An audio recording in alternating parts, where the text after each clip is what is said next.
Sir ముందుగా ఖానాపూర్ నియోజకవర్గం Congress party నాయకులు కార్యకర్తలందరికీ కూడా 2 సంవత్సరాల పదవీ కాలం పూర్తి చేసుకున్న సందర్భంగా శుభాకాంక్షలు. సార్ మరి ఇప్పటివరకు జరిగిన అభివృద్ధి సంక్షేమ పథకాల మీద ముఖాముఖి సమాచారం తీసుకుంటున్నాం. ముందుగా మీ పేరు, మీ డీటెయిల్స్, మీ గురించి చెప్పండి. నా పేరు Abdul Majeed, market committee vice chairman, Khanapur నియోజకవర్గం. కాంగ్రెస్ ప్రభుత్వం ఏర్పడి 2 సంవత్సరాలు పూర్తి అవుతున్న సమయంలో తెలంగాణ రాష్ట్రంలో గ్రామాలలో కాంగ్రెస్ పార్టీ పనితీరు పైన చాలా సంతోషంగా ఉన్నారు. ఎందుకంటే రైతులకు ముఖ్యంగా రేవంత్ రెడ్డి గారు, అప్పట్లో రాజశేఖర రెడ్డి గారు, మరియు ఇప్పట్లో మన ముఖ్యమంత్రి రేవంత్ రెడ్డి గారు 2 లక్షల రూపాయలు రుణమాఫీ చేసి రైతులలో రియల్ హీరో అయినటువంటి సందర్భాలు మనం చూస్తూనే ఉన్నాం. అంతేకాకుండా గతంలో బీఆర్ఎస్ హయాంలో వడ్ల కొనుగోలులో నిర్లక్ష్యం ఉండేది.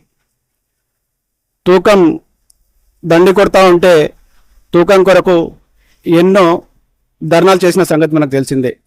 ఈ ప్రజాపాలన ఏర్పడిన తర్వాత రైతులు ఆ తూకం అనేది లేకుండా పోయింది. అదేవిధంగా సన్నవడ్లకు 500 రూపాయలు బోనస్ కల్పించడం చాలా సంతోషకరము. మరియు వడ్లు కొనుగోలు చేసిన తర్వాత వారం 15 రోజుల్లోనే డబ్బులు పడడం ఈ రైతుల లోపల ఆనందంగా ఉంది. కాబట్టి ప్రజాపాలన సంక్షేమ పథకాలు చాలా బ్రహ్మాండంగా ఉన్నాయి. ప్రభుత్వం మీద ఎలాంటి వ్యతిరేకత లేదు. ఏవైతే హామీలు ఇచ్చిండ్రో ఆ హామీలు బీఆర్ఎస్ ప్రభుత్వంలో చేసినటువంటి ఒక అప్పులను ఆ వడ్డీ కట్టుకుంటేనే మన ముఖ్యమంత్రి గారు మన తెలంగాణ రాష్ట్రంలోనే నెమ్మదిగా కొన్ని చెప్పిన వాగ్దానాలు చేసుకుంటూ వస్తున్నారు. అదేవిధంగా మొన్ననే సన్న బియ్యం కూడా కంపెనీ షాప్లో ఇవ్వడం జరిగింది. ఎక్కడ కూడా హామీలో పెట్టలేదు. కానీ పేద ప్రజలను ఆదుకోవాలన్న ఉద్దేశంతో, ఒక మంచి సంకల్పంతో ముఖ్యమంత్రి గారు ముందుకు వెళ్తున్నారు.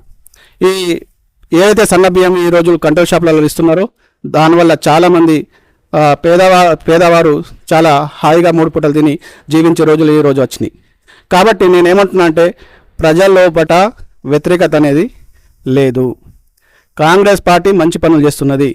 ఇంకా సమయం పాలన ఉంది కాబట్టి ఏవైతే ఇంకా హామీలు ఇచ్చిండ్రో అవి తప్పకుండా నెరవేరుస్తారని ప్రజల లోపల విశ్వాసం ఉంది, మాకు విశ్వాసం ఉంది.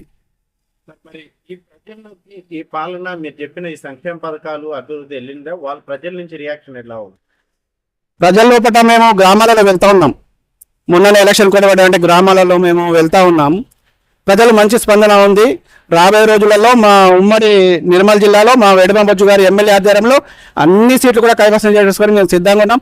ఎప్పుడు ఎలక్షన్ వస్తాయా, కాంగ్రెస్ పార్టీని గెలిపించాలని రేవంత్ రెడ్డి గారు ఉండాలని, దాంట్లో వేడుమంబొచ్చు గారు ఉండాలని చెప్పి ఇలా మా ఖానాపూర్ కాన్స్టిట్యూన్సీ వాసులు ఎదురు చూస్తూ ఉన్నారు.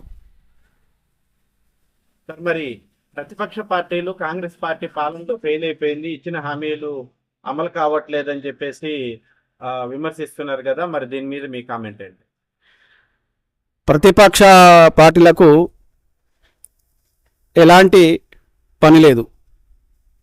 మనం మొన్ననే చూసాము, ఆనాడు చేసిన వాగ్దానాలు పూర్తి చేసుకోక కోట్ల సంపాదించుకొని కోట్ల రూపాయలు సంపాదించుకొని వాటర్ పెంపకాల్లో తేడా వస్తే రోడ్ల మీదకి వస్తున్నారు. ప్రతిపక్ష అధికార పార్టీ మీద దుమ్మెత్తించాలని చెప్పి ఇలా చేస్తున్నాయి. మా గతంలో చూసుకుంటే 10 ఏళ్ల సమయంలో ఏ ఒక్క తెలంగాణ ప్రజలను పట్టించుకోకుండా ఏనాడు కూడా రేషన్ కార్డు ఇవ్వలే. ప్రజాపాలన ఏర్పడిన తర్వాత ఈరోజు చాలామంది పేద ప్రజలు సన్నబియ్యము తీసుకుంటా ఉన్నారు. రేషన్ కార్డులు రేవంత్ రెడ్డి గారి ప్రభుత్వం ఇవ్వడం, కాంగ్రెస్ ప్రభుత్వం ఇవ్వడం జరిగింది. మీరు చూస్తారు. డబుల్ బెడ్రూమ్ అన్నారు. డబుల్ బెడ్రూమ్ ఎలా కట్టించిండ్రు? ఆ రోజు కూడా మా రేవంత్ రెడ్డి గారు చెప్పారు, ఎక్కడైతే డబుల్ బెడ్రూమ్లు ఉన్నాయో మేము ఓట్లు అడగాం, ఎక్కడైతే ఇందిరమ్మ ఇల్లు ఉన్నాయో అక్కడనే మేము ఓట్లు అడుగుతామని చెప్పిండ్రు. నేను ప్రతిపక్షాలకు, కాంగ్రెస్ ప్రభుత్వంగా మాట్లాడే నాయకులకు నేను చెప్తా ఉన్నాను, బీజేపీ కావచ్చు, బీఆర్ఎస్ కావచ్చు, ఇప్పట్లో రేవంత్ రెడ్డి సర్కారు 2 సంవత్సరాల తర్వాత ఏర్పడే ప్రభుత్వము ఎక్కడైతే ఇందిరమ్మ ఇల్లు ఇచ్చిందో అక్కడ మేము ఓట్లు అడుగుతాం. గతంలో రాజశేఖర రెడ్డి గారు ఇచ్చినటువంటి ఇల్లు కాదు, గతంలో ఇందిరమ్మ ఇచ్చినది కాదు.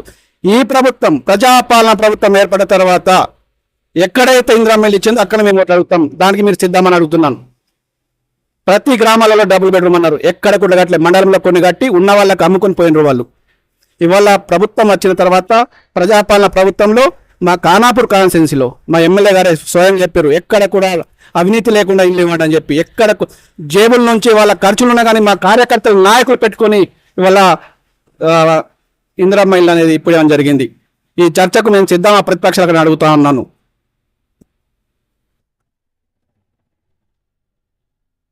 సార్, మరి త్వరలో స్థానిక సంస్థల ఎన్నికలు జరగబోతా ఉన్నాయి. మరి బీసీ రిజర్వేషన్స్ ఒక సంకట స్థితి ఉంది, దీని మీద చెప్పండి. గతంలో ఎన్నడూ లేని విధంగా కులగన చేసి ఇవాళ ఇదంతా తప్పు అంటే రెండోసారి కూడా ఇలా రేవంత్ రెడ్డి గారు కులగన చేయడం జరిగింది. పార్టీ నాయకులే రేవంత్ రెడ్డి, మన కేసీఆర్ కావచ్చు, కేటీఆర్ కావచ్చు, బీజేపీ నాయకులు కావచ్చు, సర్వేలలో పాల్గొనలే. కారణం బీసీ రిజర్వేషన్ అయితే మా ఉనికి ఉండదు, బీజేపీ అనేది మా మట్టిలో కలిసిపోతుంది. కేసీఆర్ అండ్ చోటమియా బడమియా వాళ్ళిద్దరు ఒకటే, బీజేపీ బీఆర్ఎస్ అనేది రెండు పార్టీలు ఒకటే. కాబట్టి ఈ బీసీ ఏదైతే రిజర్వేషన్ ఉందో దాన్ని అడ్డుకోవాలని చూస్తున్నాయి. ఎందుకంటే రేవంత్ రెడ్డి హీరో అయిపోతాడు. ఇవాళ సన్నబియ్యం కావచ్చు, ఇవాళ రుణమాఫీ కావచ్చు, రైతుకు బోనస్ కావచ్చు, ఇవాళ ఇందిరమ్మ ఇల్లు కావచ్చు, రేషన్ కార్డులు కావచ్చు, ఇవాళ చేసుకుంటా అన్నీ ఇచ్చేస్తున్నాడు. నాదేమైతే రా అని చెప్పి ముచ్చట పెట్టుకుంటున్నారు కేటీఆర్ కేసీఆర్. కాబట్టి బీసీ కులగనకు అడ్డుపడుతున్నారు. కానీ రేవంత్ రెడ్డి స్పష్టం చేసిండ్రు, 42% ఇచ్చిన తర్వాతనే నేను ఎన్నికలకు వెళ్తాను. ఆ మాట మీద కట్టుబడినారు. ఇక్కడ అసెంబ్లీలో మీకు తీర్మానం చేసి పంపించిన తర్వాత పార్లమెంట్లో మీకు అంగీకరించడానికి చేత కావటం లేదా నేను బీజేపీ నాయకులను అడుగుతా ఉన్నాను. మీకు ప్రజల మీద చిత్తశుద్ధి ఉంటే, బీసీ ప్రజల మీద మీకు అభిమానం ఉంటే, ప్రేమ ఉంటే వెంటనే ఏదైతే తీర్మానం చేసి మేము కాంగ్రెస్ ప్రభుత్వం మీకు పంపించిందో రాష్ట్రం నుంచి కేంద్రంలో అమలు చేసి 42% అమలు చేయాలని చెప్పి నేను డిమాండ్ చేస్తూ ఉన్నాను. ఈరోజు సామాన్య ప్రజలు కోరుకుంటూ ఉన్నారు. అప్పట్లో గ్రామాలలో ఏమీ ఫిర్యాకున్నా వైద్యము విద్య అనేది మాకు అందితే బాగుండేదని ఎన్నో స్కీములు ఇచ్చుకుంటూ కూడా రేవంత్ రెడ్డి గారు విద్యా వైద్యం మీద మంచి ఫోకస్ పెట్టిండ్రు. మా మస్కాపూర్ గ్రామంలో ఒక నెల ముందు పుస్తకాలు వచ్చినాయి. ఇవాళ విద్యాశాఖ మినిస్టర్ లేకపోయినా ముఖ్యమంత్రి గారి దగ్గర ఉంచుకొని కూడా చాలా బ్రహ్మాండంగా విద్యా పైన కానీ వైద్యం పైన కానీ మంచి చిత్తశుద్ధితో ప్రజలకు అందుబాటులో అన్ని రకాలుగా ఉండాలని చెప్పి ఇవాళ ఎన్నో హాస్పిటల్ తెరుస్తూ ఇలా చాలా ముందుకు పోతూ ఉన్నారు. చాలా బ్రహ్మాండంగా వైద్యం విద్య రెండు అందిస్తూనే ఉన్నారు. కాబట్టి ప్రజలు చాలా కాంగ్రెస్ ప్రభుత్వంలో రేవంత్ రెడ్డి పైన మంచి ఆలోచనతో ఉన్నారు.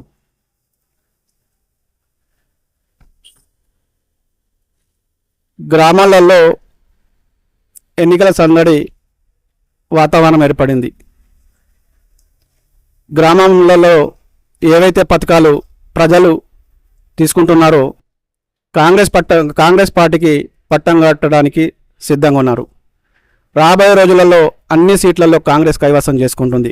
గ్రామ స్థాయిలో ఎంపీటీసీలు కావచ్చు, సర్పంచ్ కావచ్చు, వార్డు మెంబర్లు కావచ్చు, జడ్పీటీసీ కావచ్చు, జడ్పీ చైర్మన్లు కావచ్చు, టోటల్గా గెలుచుకొని కంపల్సరీ రేవంత్ రెడ్డి గారి నాయకత్వంలో అన్ని జిల్లాలలో కూడా కాంగ్రెస్ పార్టీ గెలవడానికి సిద్ధంగా ఉంది.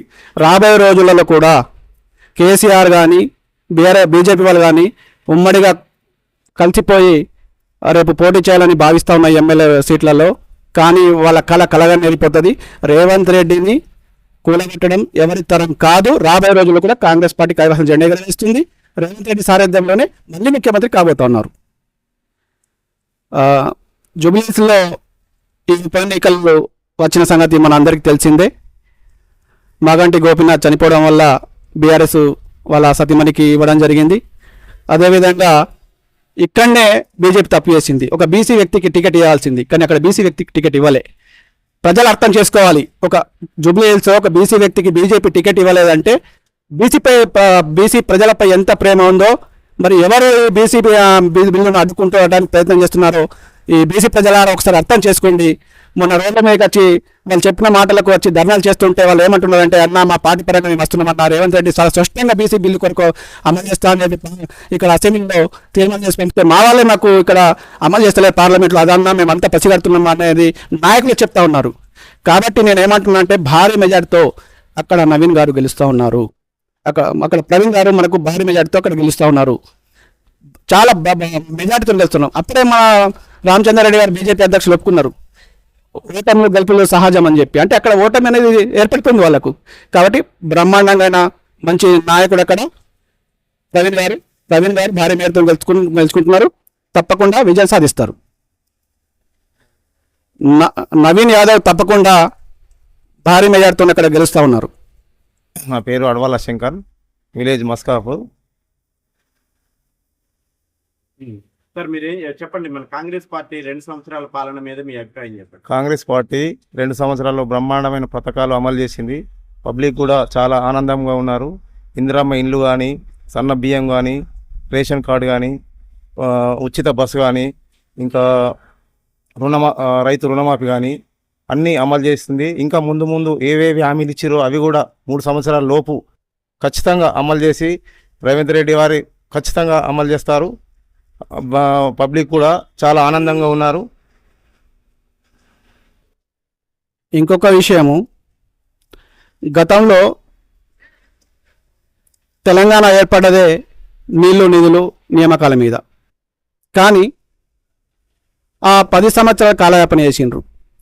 రేవంత్ రెడ్డి గారి సర్కార్, కాంగ్రెస్ సర్కార్ ఏర్పడ్డ తర్వాత కేవలం 6 నెలల్లోనే 60,000 పై ఉద్యోగాలు ఇవ్వడం జరిగింది.